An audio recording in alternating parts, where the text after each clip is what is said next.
Hello and welcome to the north end of Myrtle Beach and a very interesting strip of beach which has some historical significance to the Myrtle Beach area that I just want to share with you guys. This portion, we're at approximately 50th Avenue North, city of Myrtle Beach, right about there. And this location is interesting because there are no high-rise hotels or residences between Ocean Boulevard and the beach itself. When we swing around here, you can see no high-rises in this portion.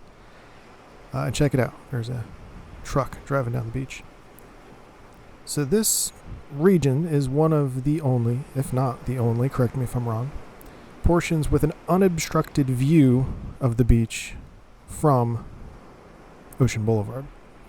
Now, a key factor, well, before I mention that, these little cabanas here that you just saw, those aren't houses. They're, I'm not sure what you classify them as, but they're very small, like one-room, two-room cabanas, privately owned for people enjoying the beach.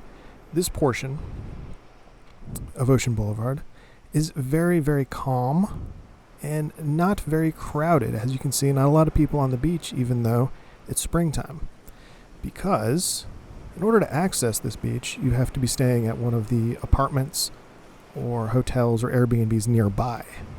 Very, very little to no public parking.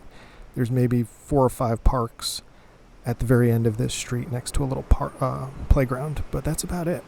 So if you want to access this beach and have a nice quiet beach day, you probably got to Uber or stay nearby.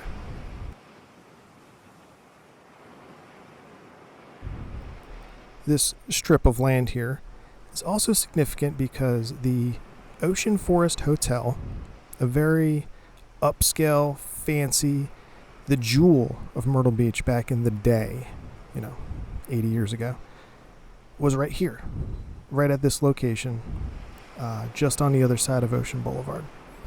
If you look at an aerial map of this area, Google, whatever, you'll notice it's like a spoke and hub layout. There's a roundabout in the middle with roads that project like a ray out of that hub, spoke and hub, and that center point was where the hotel used to exist, and that's this strip of beach right here. So since I thought it was an interesting strip of beach and it had a little history to it, just wanted to share it with you guys, and it's a perfect excuse to show drone footage. Notice down about a mile down the road, you see how the beach gets busy and there's people all set up with their tents and whatnot. That's what I mean. It's busy down there. Over here, not so much.